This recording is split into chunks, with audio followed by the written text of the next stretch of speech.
യേശുദാസ് കൂടി ചേരുന്നുണ്ട്. യേശുദാസ് അയൽക്കാരനാണ്, ഈ പരാതിപ്പെട്ടിൽ മാസ് പെറ്റീഷനിൽപ്പെട്ട നാട്ടുകാരനുമാണ്. യേശുദാസ്, ഈ ഗോവൻ സ്വാമി അവിടെ ഉണ്ടോ എന്നൊരു സംശയം ഉള്ളവർക്ക് എന്തായാലും ഗോവൻ സ്വാമി അവിടെ ഉണ്ട്. അദ്ദേഹം എങ്ങനെ മരിച്ചു എന്നതിൽ മാത്രമല്ല ഇനി വ്യക്തത വരേണ്ടതുള്ളൂ. യേശുദാസ്. ഹലോ സാറേ, കേൾക്കുന്നുണ്ടോ? കേൾക്കാം. ഹലോ. ആ ആ എനിക്ക് അവർക്ക് കൊടുത്ത സമയം സാറേ എനിക്കും തരണം. ഞാൻ കേട്ടോ സാറേ. ഹലോ, പറഞ്ഞോട്ടാ പറഞ്ഞു. ആ 35 വർഷം കൊണ്ട് പരിചയമുള്ള ആളാണ് ഈ ഗോവൻ ചേട്ടൻ എന്ന് പറഞ്ഞ, ഗോവൻ മണി എന്ന് പറഞ്ഞ ഒരു ചേട്ടൻ. ഈ 35 വർഷത്തേക്ക് മുമ്പേ അങ്ങനെക്ക് വേറൊരു പേരുണ്ടായിരുന്നു, കിഷൻ എന്നാണ് ഒരു പേര്. ഒരു പ്ലാവള വഴിമുക്ക് പ്ലാവളയിലുള്ള താമസിച്ചുകൊണ്ടിരുന്ന ഒരു വ്യക്തിയാണ്. അവിടെ ഒരു അടിയൊക്കെ നടത്തി 7 പേരിൽ ഒരു പെൺ സ്ത്രീ വരെ വെട്ടിയിട്ട് അവിടെ നിന്ന് വന്ന് ആറാലുമുട്ടി വന്ന് അവിടെ നിന്ന് പേര് മാറി ഗോവൻ മണി എന്ന് പറഞ്ഞാണ് ആറാലുമുടി യൂണിയനിൽ ജോലി കയറിയത്. അവിടെ വീട് ആറാലുമുടി വസ്തു വാങ്ങിച്ച് വീട് വെച്ച് അവിടെ താമസിച്ച് ഒരു 2-3 വർഷം കഴിഞ്ഞപ്പോൾ അങ്ങനെ മൂത്തമ്മ സുഖല ഒരു സൈഡ് സ്തംഭിച്ച് പോയി മരിച്ചു. അവിടെ അടക്കം കഴിഞ്ഞു. അത് കല്ലറ കെട്ടി അവിടെ ഭസ്മവും കൂളത്തിലയും പൂവും വെച്ചാണ് അടക്കിയതും. അതിൻ്റെ കൂടെ കല്ലറ ചെയ്യണടുത്ത് കൂടെ നിന്ന് തീരുന്നവരെ രാത്രിയാണ് അത് അടക്കമായത്. ഒരു 9 മണിയായപ്പോഴാണ് അടക്കം കഴിഞ്ഞാൽ അതിന് കൂടെ ഉണ്ടായിരുന്നവനാണ് ഞാൻ, ഒരു വ്യക്തിയാണ്. അതെല്ലാം കഴിഞ്ഞ് ആ കല്ലറ എല്ലാം കഴിഞ്ഞ് അവിടെ വീട് വെച്ചു. അതെല്ലാം കഴിഞ്ഞതിന് ശേഷം അവർ യൂണിയനിൽ പോയി. 1992 ആറാലുമൂട് ഒരു അടി നടന്നു. അടി നടന്നതിൽ 16 ദിവസം ജയിലിൽ ഈ ചേട്ടൻ ഗോവൻ ചേട്ടൻ കിടന്നിട്ടുണ്ട്. അന്ന് BMS-ലായിരുന്നു. അന്ന് മുസ്ലിം ഇവരായിട്ടുള്ള പ്രശ്നത്തിലിരുന്നു. ആ അടികളെല്ലാം കഴിഞ്ഞ് 16 ദിവസം ജയിലിൽ കിടന്നിട്ടൊക്കെ ജാമ്യത്തിൽ ഇറങ്ങി വന്ന ആളാണ്. അത് 2000 ആയതിനു ശേഷം അവിടെ അങ്ങനെ ഒരു സംഭവമില്ല. ഹിന്ദു മുസ്ലിം എന്ന ഉള്ള ചിന്തയല്ല അവിടെ. ഹിന്ദുവായാലും മുസ്ലിങ്ങളായാലും ഹിന്ദുക്കളായിരുന്ന ക്രിസ്ത്യാനികളെന്ന് പറഞ്ഞുള്ള ആ ചിന്തയല്ല. ഒറ്റ മക്കളെ പോലെ ജീവിക്കുന്നതാണ്. ഇത് ഇപ്പോഴും 9-ാം തീയതി നടന്ന സംഭവം എന്ന് പറഞ്ഞാൽ 9-ാം തീയതി 11 മണിക്ക് ഗോവൻസ്വാമി സമാധി ഇരുന്ന് രാത്രി 3 മണി വരെ നടത്തിയെന്ന് പറഞ്ഞു.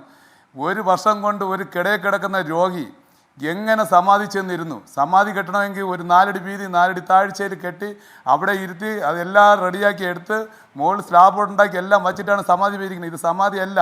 ഇത് ആ ക്ഷേത്രത്തിൻ്റെ ഫ്രണ്ടിൽ എനിക്കും കൂടി അറിയുന്നതാണ്. ഞാനും കൂടി ആ കാശ് കൊടുത്തിട്ടുണ്ട് ക്ഷേത്രത്തിൽ പണിയാൻ കരുതി. ആ ക്ഷേത്രത്തിൽ നാഗരിക്ക് കൊടുക്കാൻ പറ്റുന്ന സ്ഥലമാണ്. ഇപ്പം സമാധി എന്ന് പറഞ്ഞിരുന്നത് നാഗരിക്ക് ഇരിക്കാൻ വെച്ച സ്ഥലത്ത് സ്ഥലമില്ലാത്തതുകൊണ്ട് തൊട്ടടുത്ത് ഫോറസ്റ്റിൽ ജോലിയുള്ള ബാലേന്ദ്രൻ സാറെന്ന് പറഞ്ഞ സാറാണ് 1 സെൻറ്റ് സ്ഥലം കൊടുത്ത് നാഗരിക്ക് വച്ചിരിക്കുന്നത്.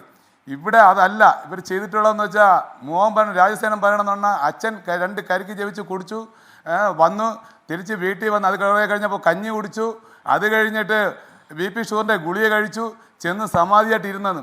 സമാധിയായിട്ടിരിക്കാൻ ഈ 1 വർഷം കൊണ്ട് മൂത്രവും മലവും എടുത്ത് മക്കളും ഭാര്യയും എടുക്കുന്നതാണ്. 2 ആഴ്ചയ്ക്ക് മുമ്പ് മൂത്തമ്മ മൂത്രം ഒഴിച്ചതിൻ്റെ തുണി മാറിയപ്പോൾ തിരിച്ച് ടക്കനെ ചീത്ത വിളിച്ചാൽ ഇപ്പം അമ്മ തുണി മാറ്റിയല്ലേ ഓടെ മൂത്രം ഒഴിച്ചെന്ന്. തൊട്ടടുത്ത വിശമ്പൻ്റെ ഭാര്യ മക്കളും കേട്ടു. അത് എൻ്റെ കൂടി വന്ന് പറഞ്ഞു. ഞാൻ തൊട്ട് ഒരു 300 മീറ്ററിന് അടുത്താണ് ഞാൻ താമസിക്കുന്നത്.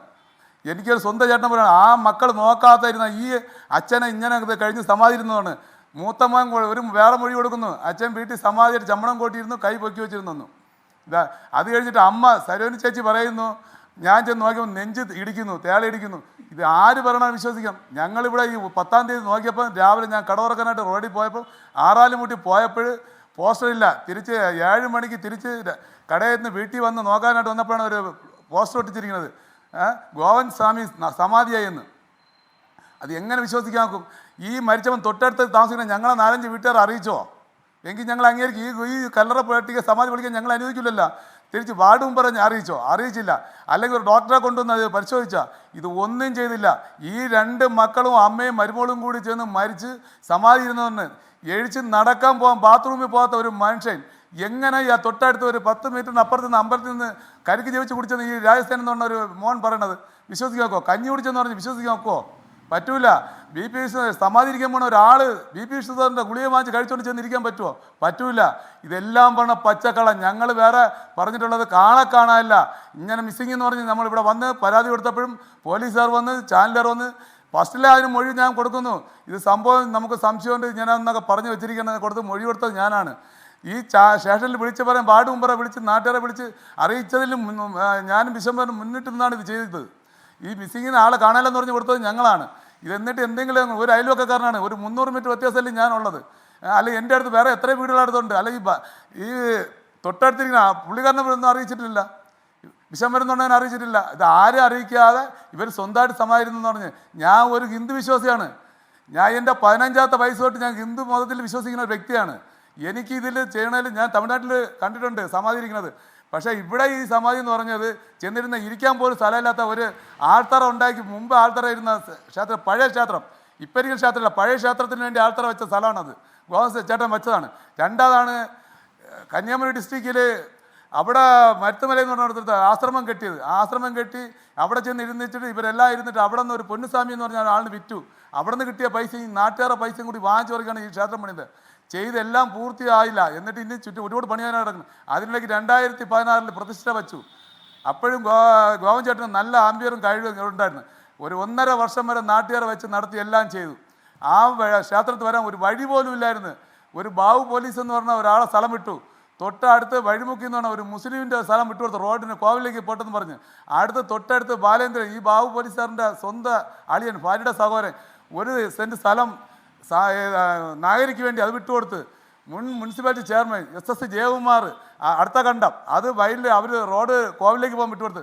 എല്ലാം ചെയ്ത് കോവിലെല്ലാം അവർക്ക് റെഡിയായി, റോഡ് വീതിയായി എല്ലാം വന്നപ്പോൾ പിന്നെ നാട്ടുകാർ വേണ്ട അവർക്ക് സ്വന്തമായിട്ട് ആ ക്ഷേത്രം തൊട്ടടുത്ത് 1 കിലോമീറ്റർ അടുത്ത് 4 ക്ഷേത്രം, ശിവക്ഷേത്രം. അതിൽ ഇതെന്ന് പറഞ്ഞാൽ കാവുകള ക്ഷേത്രം, ശിവക്ഷേത്രം. തൊട്ടടുത്ത് ചെറിയകുണത്ത്, അതിൻ്റെ റോഡ് കഴിഞ്ഞ് കഴിഞ്ഞാൽ മറുസൈഡ് തുടിക്കുറോണം ശിവക്ഷേത്രം. അത് കഴിഞ്ഞാൽ കൈതൊട്ട ശിവകോലും. ഇവിടെ വയ്ക്കുന്നത് ഈ ക്ഷേത്രത്തിൽ ഈ 2016 പ്രതിഷ്ഠ കഴിഞ്ഞ് 1.5 വർഷം കഴിഞ്ഞ ശേഷം പിന്നെ ആരെയും അംഗീകരിക്കില്ല. രാത്രി 12:30 മണിക്ക് ശേഷം 1 മണിക്കാണ് പാട്ടിടുന്നതും അവിടെ പൂജ നടത്തുന്നത്. ഈ ഗോവൻ ചേട്ടൻ എന്ന് പറഞ്ഞാൽ നല്ല രീതിയിൽ ഒരു ആംബിയറായിട്ട് ഉണ്ടായിരുന്നെങ്കിൽ ഈ രീതിയിൽ ക്ഷേത്രം വലിയ രീതിയിൽ വരുമെന്ന്. ശരിയാണ്. താങ്കൾ നേർക്കുന്ന പ്രശ്നങ്ങൾ അറിയാവുന്ന കാര്യം താങ്കൾ പറയാം. ചെറിയ സമയ പ്രശ്നം ഞാൻ ഇടപെടും.